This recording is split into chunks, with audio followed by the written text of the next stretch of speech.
Yeah. Right, there we go. Should have kept my mask on.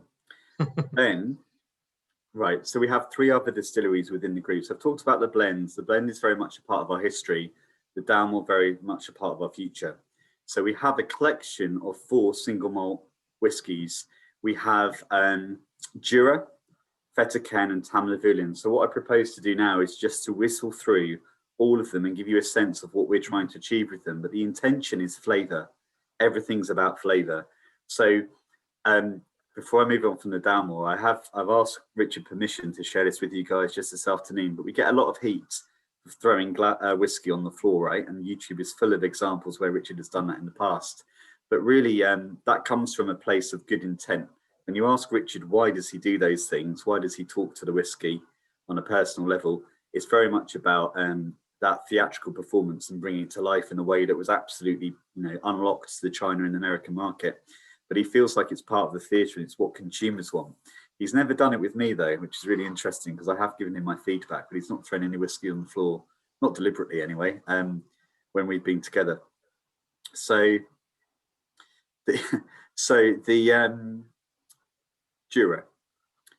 Jura was an island distillery that was reopened in '63. Correct me if my dates go wrong. Let's turn a carton over to bring prosperity back to this tiny island. So the islands of Scotland were decimated by the brain drain and the talent leaving, and lots of political decisions that meant that sustaining economy in the islands and the rural parts of Scotland just wasn't an option over a huge portion of time.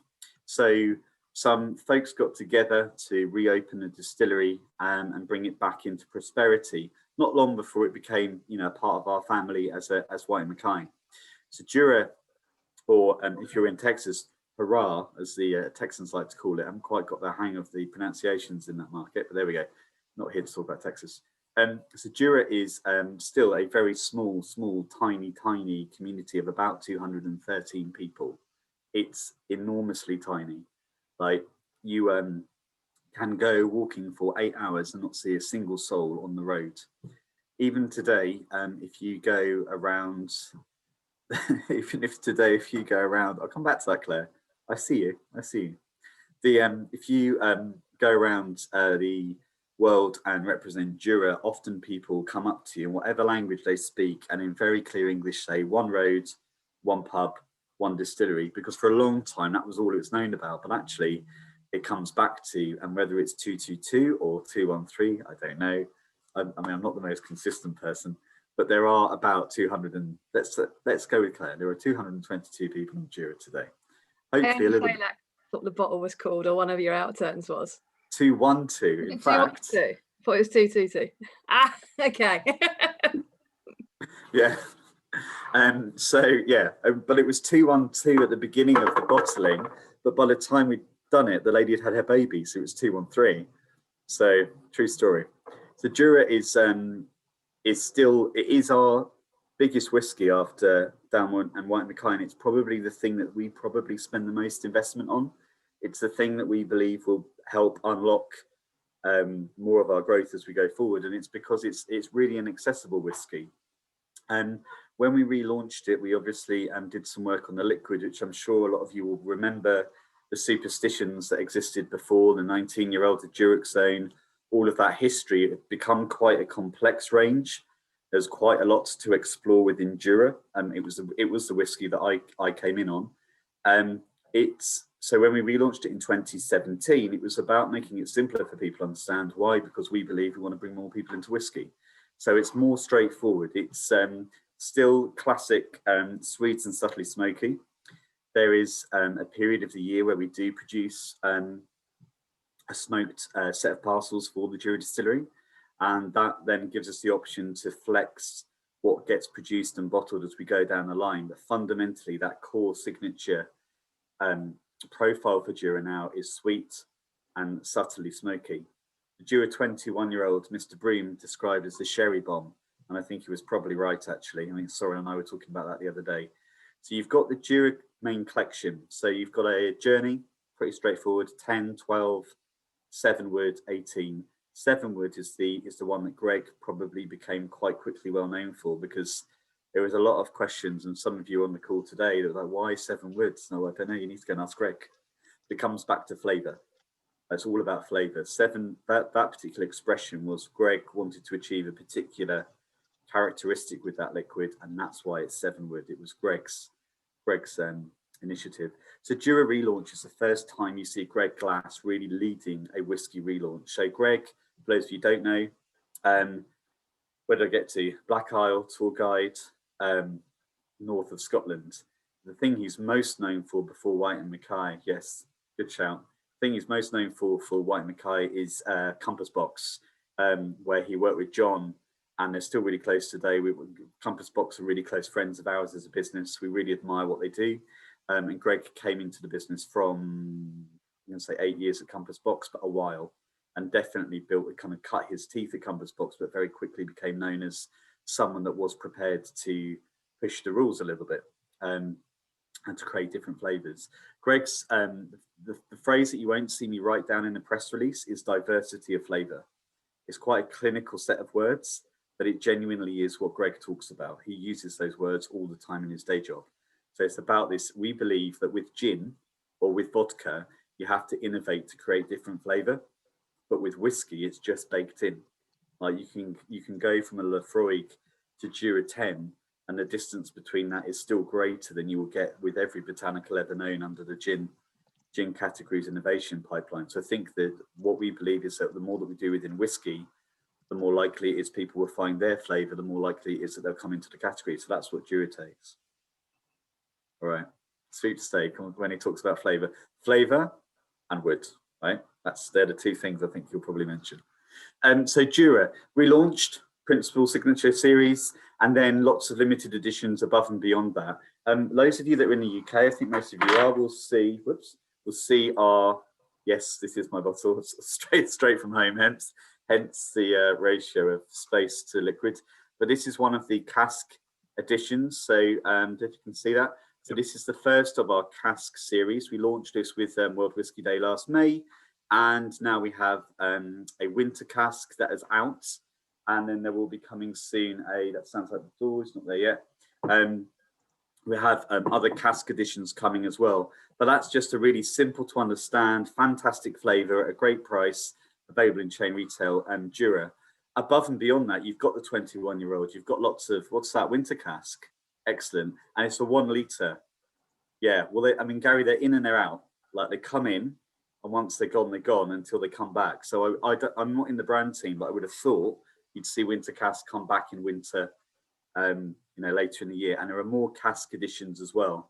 But it's just great. It's just to play on the variants of flavour that you get with Jura while still staying within that cool, sweet and slightly smoky style. Graham Logan is there. You've also got Mark Bruce. So Mark is a person you'll see on all of the Instagram channels. Here's a COVID story for you. So due to COVID restrictions, we had a number of colleagues that weren't able to work in the normal capacity. They were shielding. So the person that ran our visitor centre has now gone through a year's worth of working in the whisky production at Mackay House. Now, he's had an absolutely enormous journey. He's only been in the role just over about 18 months. He interviewed just in the summer before lockdown. He's an Australian by birth, a Londoner by choice, and then he came to work at Whyte and Mackay after a period at William Grant, so now he's gone to run the visitor centre. So it's Mark Bruce and possibly his partner and his dog that you will meet if you go, when you next come to see us on Jura, and you are very, very welcome. I bought your winter cask for fixing a computer. That's extremely, I feel like that's a good trade of skills for whiskey there. So that's Jura. Coming a bit closer to home, and we have Tamnavulin. Quick nod of the heads if you are familiar with Tamnavulin. Mm-hmm. Okay. The Tamnavulin is successful by accident as well as by design. We are only ever surprised by how popular that brand has been since it relaunched in 2016. It is, if you go to Tamnavulin, and please do come and see Joe and Sam Douglas that run the distillery. They are quite lucky, because whereas Jura and Dalmort and Invergordon have been bolted onto over time and they've had history, Tamnavulin was perfect built for the perfect Speyside from end to end. If you want to understand how whiskey is made, Tamnavulin shows you. There's nothing hidden. It's all open. You still have your beautiful Victorian elements of spirit staves and things like that. All of the things that you would think of as being old-fashioned whiskey making, but actually were from 1966, which I realise is quite a while ago now. But in the context of whiskey, that's quite contemporary. So Tamnavulin really shows you how to make whiskey. Within Tamnavulin, you've got the three historic vintages. I don't know how many of you have any of you had the vintages from Tamnavulin?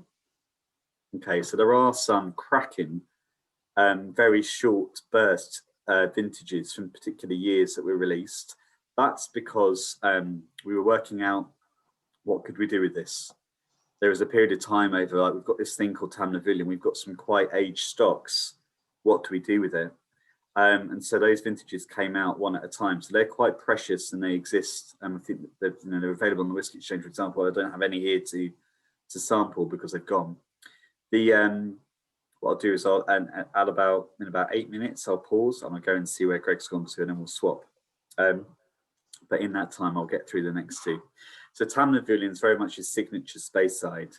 It's that light and floral notes, which makes it great for finishing, quick double cask finishing with sherry, with wine, and that's what you see come out from Tamnavulin.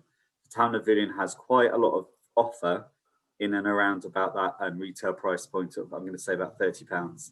And Tamnavulin is designed to sit there alongside Jura before we get to Dalmore. And that's what that does. So that's Tamnavulin. Joanne. Spirit Speyside coming up online. Please take part if you're not already. Right. Fettercairn. Most of you would have seen Fettercairn in the last couple of weeks because I think we just did some tastings. Some of you will have been offered packs and received them. And I've already apologised to those of you on the call that were offered packs and did not make them, but we are in the process of just launching. So Fettercairn, it's another brilliant part of Scotch whisky history, actually.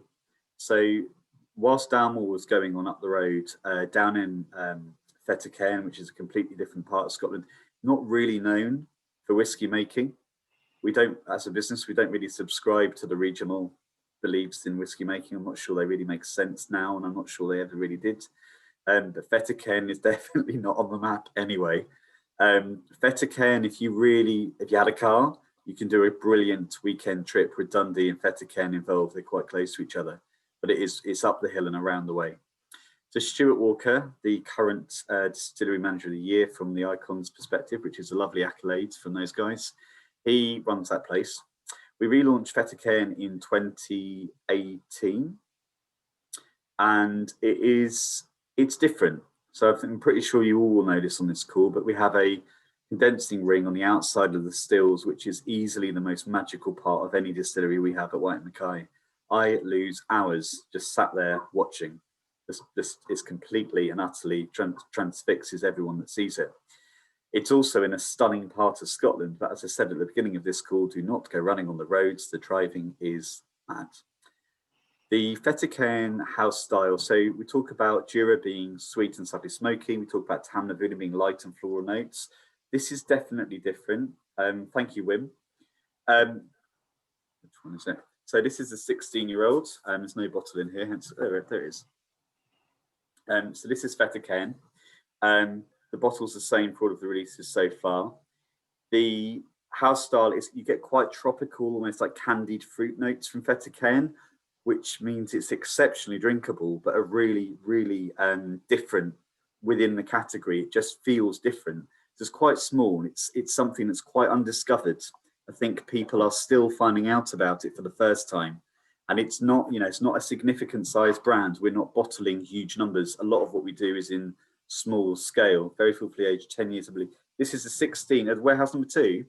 I'm not going to answer that question, but you knew that, didn't you? No, I'm not going to answer that question. I'm just looking at my notes.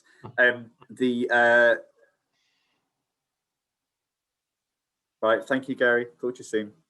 So within Fettercairn, we also have the core range, but I'm not going to talk about that now because that's on the website. What I want to talk about is 2 things that we've released. We've got a 16-year-old, which is my go-to dram of the season, really. such that the bottle is in the recycling. And I thought, get it out of the recycling, and I'll be honest and say, no, it's gone. So the 16-year-old was a limited edition. It's going to be, there's going to be another one coming. So I've not told anyone that, but we're intending to make it an annual release. I think a few of you will be aware of that. So there'll be another 16-year-old coming. We're intending that will be natural color again, a really interesting product story and a really nice distinctive taste to it. But the intention is that that 16-year-old will keep doing something new and interesting from Stuart on it. Warehouse number 2, I won't go into in too much detail. So that's the one that's not yet done, because that came out last week. So this is 49.7%. So when you compare this to almost anything else we do within our 4 single malt distilleries, this really stands out. This is designed for you guys, I think, as folks that know what they're drinking and know what they're talking about. So Pt3 is a really beautifully storied brand. It's got a huge history, but actually the liquid is what sells it for most people. It's a really fantastic thing to get into. Warehouse number 2 is out and sold out, but there's more coming in this current batch. Warehouse number 2 is the best way I have of leaning into Greg Glass. So I'll lead you with a story about Greg Glass, and then I'll go and find him and come back. So Pt3 Distillery, founded a while ago, 1824, I believe, and the distillery itself is the land that the illicit distillers, ladies and gentlemen, they were up to naughtiness in their hills, and they were doing things that were not quite legal at the time. So at the point at which it became legal, what they did as a distillery management group is they went and they got all of the best illicit distillers to come and work at Pt3. And there's just a history of doing wacky and interesting things. In reality, would anyone have thought you should put the cooling ring on the outside of your still at that point? No. Not really. And I think the other side of it is you would have thought that that's quite a scientific approach to making whiskey, right? You're chemically changing the way that that liquid is produced. And there's a whole load of history around the difference that has made to the new make spirit, which then changes what you can then do in terms of casks, which we talked about earlier. So Pt3 is a brand where there's a lot of excitement going on around wood and oak that I'm sure Greg will talk about. Let's not do that in 10 minutes, eh? There's a lot of changing around how that brand will live and come through. But it's a fantastic brand. We launched in 2018 with Stuart.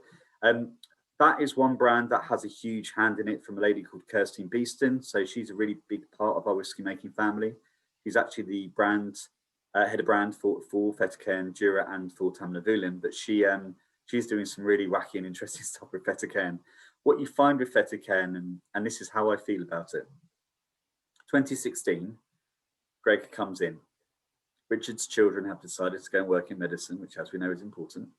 So Greg is not quite Richard's son. They're much more working in partnership and hand in hand. So on things like Jura, you have Greg, Richard, Mags, Graham, the distillery manager. On Tamlafulin, you have, at the time, you have Gareth, the distillery manager, now Joanne, Greg and Richard, Mags as a team. And the same on Dalmore, although that's much more led by Richard. My assertion would be that Pt3 is the place that Richard said, do you know what, Greg? Take Pt3, work with Stuart and see what happens. That is, if you need to understand how different Greg and Richard are, look at what Richard has done on the Dalmore and look at what Greg has done on Pt3. Pt3, they are both, in my opinion, brilliant whiskies for different reasons. But Pt3 is definitely a testament to the kind of whiskey making that Greg will do. So as we move forward, Greg is really investing in that local circular economy. We as a company really believe in that too. I'll give you a couple of headlines on that before he gets here. And the Pt3 distillery is going to be a big part of our future. So when you think about who are we as Whyte and Mackay, there are definitely times when we are Whyte and Mackay. So for those of you that came to the comedy festival with me, I stick a blended whiskey hat on, I take a cheap flight and I stay in a travel lodge and we have an amazing time. Whyte and Mackay blend is still a really big part of who we are as whiskey makers. And really that's its home is Invergordon. Around Invergordon, you also have Woodsman and Shackleton. That is about giving brilliant flavour experiences that are blended whiskies. That's why they're there, that's what they do. When you get into the single malt portfolio, you've got 4 single malts. And the question is, well, how are they different? We feel like it's quite clear. This is the first time for a while we've talked about it. You've got Tamlafulin at that entry level, simple to understand, quite simple product story, but brilliant flavour at we think is a really competitive price. So Tam Pavilion is a great way to come into the category.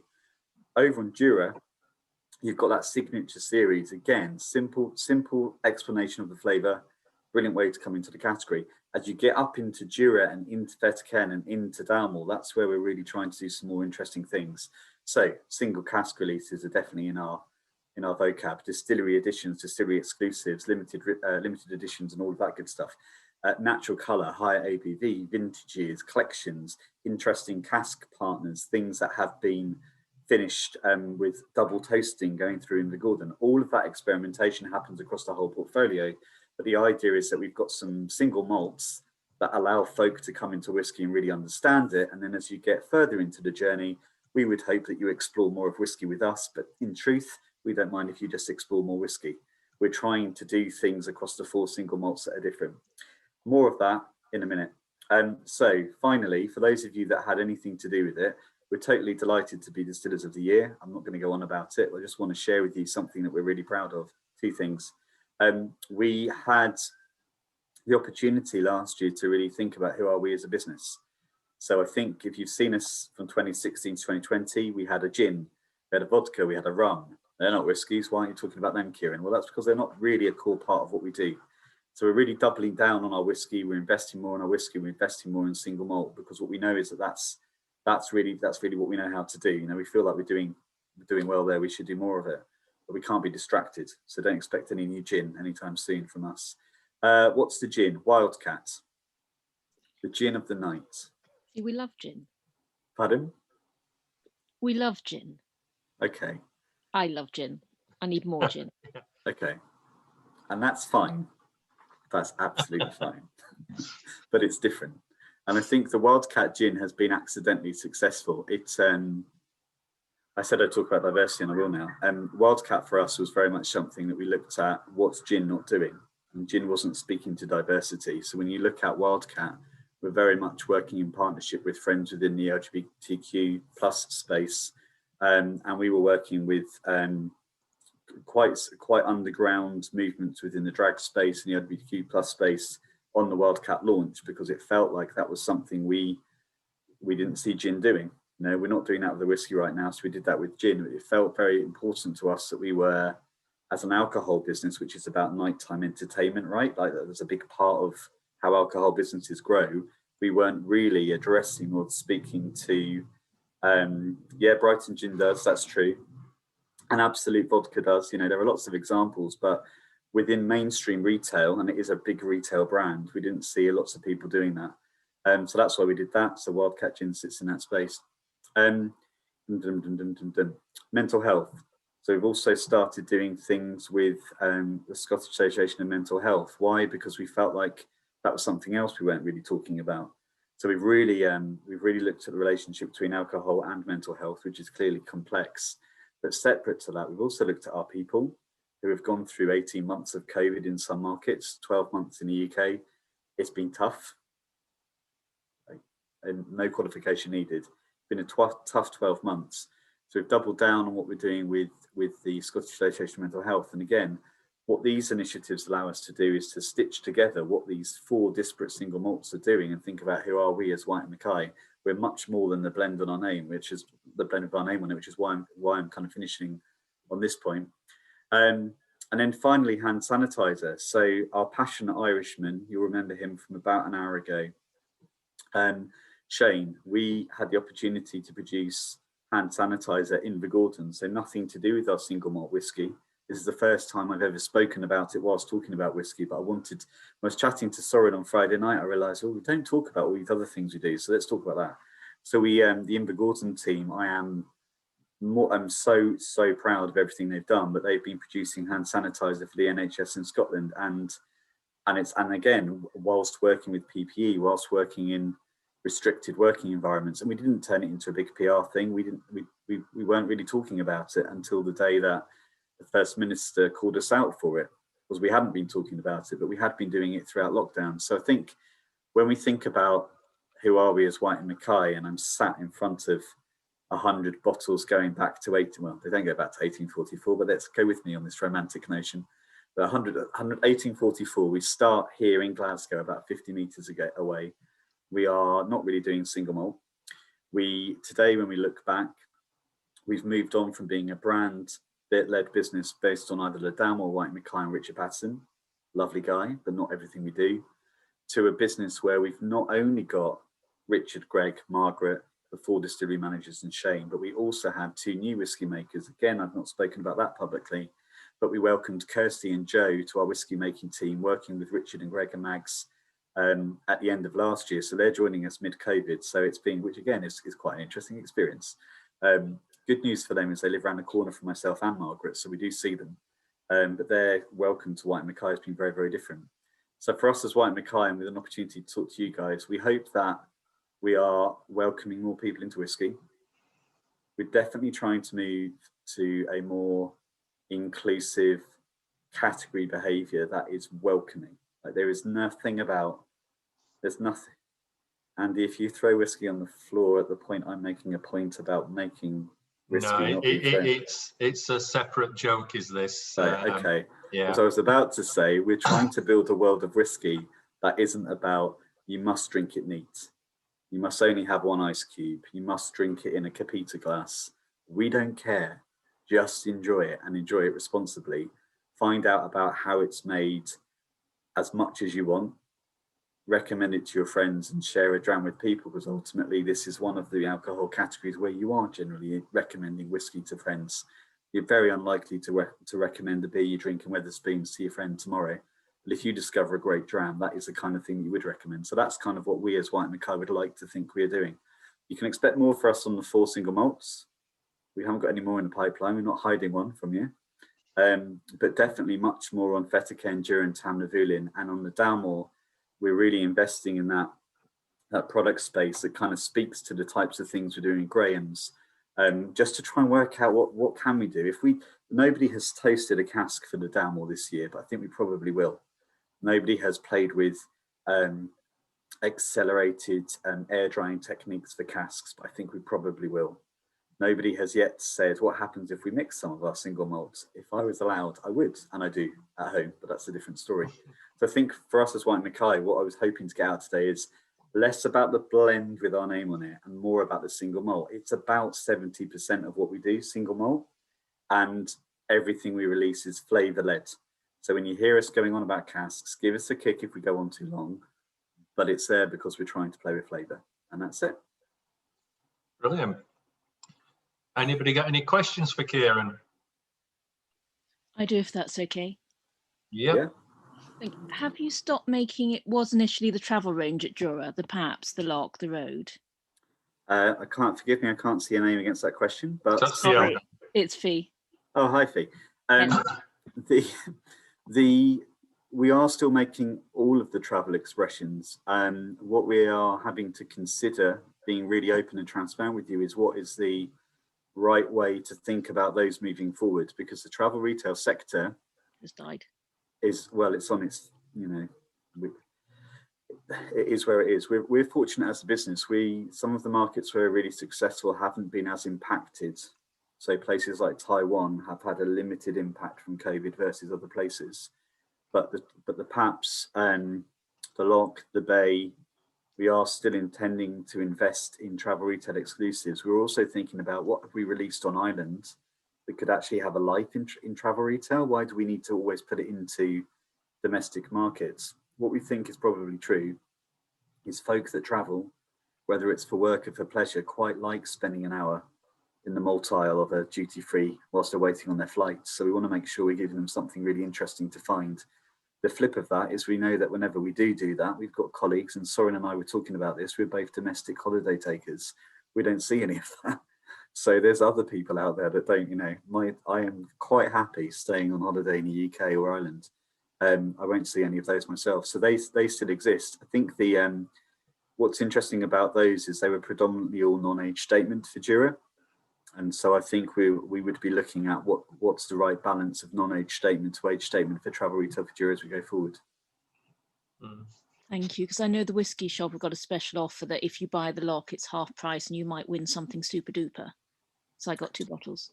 I mean, that sounds like a familiar shopper tactic, doesn't it, from the whiskey shop? I think Works. if all of the other side of it is we've announced new travel retail SKUs for Dalmore, but we announced them just before lockdown, so so it's quite a big decision. So I don't know if you guys are familiar with the kind of the industry data that we use, but there's a big company called the IWSR, who are the repository of data for alcohol businesses. If you look at that data, what it tells you is that single malt is expected to bounce back harder and faster than any other category within the alcohol industry. So for that reason, you would hope that the travel retail businesses and the retailers that we work with are just going to wait until such a time as they're ready to get going, and not really reevaluate how they lay out their stores. There's some really exciting stuff happening in Asia. So there's a really interesting development in the Hainan area around duty-free and tax-free shopping that's really exciting. So travel retail itself in Asia is started to bounce back. It's just obviously here in Europe, it's taking a lot longer. The question from Wim in the chat: is Brexit, besides COVID, firmly influencing you? So on a personal level, it's been interesting. I'm not sure if it is an actual Chinese blessing, but it's a thing, isn't there, about may you live in interesting times. What we found as an industry is, due to the way that it was managed in government, we had the opportunity to rehearse Brexit, which sounds odd. For those of you that don't know, I've only been at Whyte Mackay for 4 or 5 years. I used to work in sports marketing, so I've been going through Brexit in 2 different categories, really. The transition period and the flexible nature of dates for Brexit gave us the opportunity to get our whole supply chain ready a number of times. And so that meant for us as exporters, and we are predominantly exporters, we were able to get our supply chain from us to wherever we ship in the world ready. And we did that, I mean, was it 3 or 4 times in the end? So that in itself was beneficial to help navigate the complexity of Brexit. But we're now at the point of living with the complexity of Brexit. So what you find is that whenever anyone asks about Brexit, I always answer about Trump, or I talk about China, because unfortunately, we are living through a really, really difficult time as an export industry. Whatever you're exporting, it's slightly easier for us than if you're exporting live langoustines from Scotland. That's obviously more difficult, but you had like the triple threat of heightened international trading difficulty between China and the rest of the world. China's a big market for us.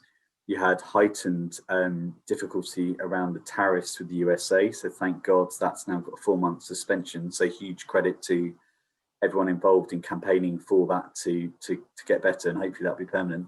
And then you had Brexit as well. So it's really hard for me to answer your question, because is it Brexit, or is it COVID, or is it Trump? There's all of that's happening at this time. I think what you find is it's quite, you definitely count the number of brilliant operational guys in the export team. There's a dog on the call. It's very distracting. I've left my 2 dogs at home. I think those of you that know me know I'm a big dog person as well.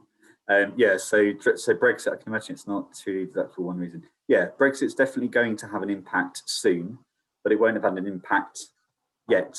It has increased complexity, but I would challenge anyone in my industry to really think, hi Merlin, that's an excellent dog name. Bravo to you. That's a brilliant dog name. Charlie and Lola at home. The situation with as an exporter is it takes time for you to really understand what the true impact is. So yes, it's having an impact right now because it's left Scotland, it's left the distillery, it's on its way.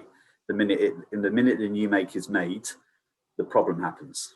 Once you can make the new make is fine, but the minute the new make happens, all of these complexities hit you, because you've got to think about how are you getting your casks into the UK, because Graham's and Gonzalez Bias aren't down the road. You've got to think, and also about your American casks that are coming in as well. All of that is affected by it. You've got to think about the glass. Where does the glass come from? Where do the fixtures on top of the bottle come from? Where do the labels get printed? And I'm not saying that we get all of this imported, but certainly a big portion of the Scotch whisky industry is you've got to get the stuff into Scotland to then finish the goods. So the problem happens the minute you cut the new make. But we don't know what the whole problem is until that whiskey's got all the way to a bar in Azerbaijan. I had an email from a distributor in Azerbaijan this morning. You're drinking a whiskey in Azerbaijan. The minute that person's drunk it and paid for it, that's the point at which you'll know how big an impact has Brexit or tariffs or COVID had, because you need to live through that whole journey. And now I just want to talk to Merlin. So I'm going to say, I think Simon had a question a little bit ago, but I can't find it now. Can you remember what it was, Simon? I think it was about Tamnavulin, wasn't it? If you're there, I don't know if you're... Yeah, it was just a question about whether you'd look at, sorry, microphone's right on top of my head, non-supermarket releases. So it seems to be very sort of supermarket based, whether there be something more for the whiskey connoisseur as it is. Yeah, I think the so Stephen Pearson, who's our marketing ninja, Tamnavulin, we have no right for Tamnavulin to be as successful as it is. There's no condenser on the outside. We're not investing in expensive casks to finish in. We're not, we're not mixing parcels of smoky and non-smoky liquid, all of that good stuff. It's as straightforward as you like. It's the most honest liquid in the world. And yet it's been really successful. So what you end up as a marketing function is looking at it and thinking, well, what is this now a brand? Because it behaves like a brand by accident because of the way people are drinking it and the way that retailers have taken to it. I guess that's just a thought. If I was looking into my crystal ball and thinking about Kirstine and Stephen and what they might do next, it's unlikely that it's just going to sit at that price point, because you look at what they've done with Jura, look at what they've done with Pt3, and those are 3 brands that both those people and Greg have had a hand in. So it feels unlikely that you won't see something a bit more than a double cask finish down the line. But right now, and certainly for the next 12 months, we're really just focused at offering more great value double finishes in different cask types, because that light floral nature of the new make just lends itself to that. You've also got the vintages that are around. We have, I think you guys are probably all aware, but there's always a huge dependency on what stock availability you have, and you have to wait to a certain point in history when you've got, you have to wait for a certain point in time when you've got access to the historical stocks that might allow you to do something more interesting. And without commenting exactly on Tamnavulin or any other brand, but we live with that, because we're an old business, and our stock, some of it's here, some of it's there. We need to wait until the time is right. But certainly the appetite is there for it. I'm going to say, because I mean, Tamnavulin, like Simon says, you see the odd bottle in the supermarkets, and that's really about it, isn't it? Unless you go to independents or the vintages like you've just been talking about, which are pretty scarce. Yeah, the vintages are pretty scarce. I think the specialist stores, we did a partnership with Christiane at Master of Malt, and we do work with Billy and Dawn at the Whisky Exchange on Tamnavulin. It definitely lives in that kind of specialist whiskey world. There's a demand for it. I think a lot of the time, if you think about someone like Dawn Davey, who is quite excellent wine expert, as well as a very excellent whiskey expert and a rum expert as well. When you talk about wine finishes to people that know wine, Tamnavulin just is, Dawn is awesome. Great person to work with. The wine finishes on Tamnavulin are really great if you're into wine. So I think it's got all of the right bits for it to be a much, much bigger brand. I could talk about Jura being quite elastic, because Journey's brilliant. It's not for me, but Journey's brilliant. It gets, there's a Jura Journey that goes all the way through the range. For Tamnavulin, I think that range will come. Just a question of when. The year post-COVID is probably not the year where you would explode your brand, but you would definitely think about doing it down the line. German Pinot Noir, I've not had, Andy. I've not had. I think we were exchanging on that. It's good. Very nice. Very nice. My dad's currently finished off the half of the bottle that I didn't get around to, so he's enjoying it as well. So. Yeah, I mean, wine finishes are good anyway, but you need to have the right new make for it to work.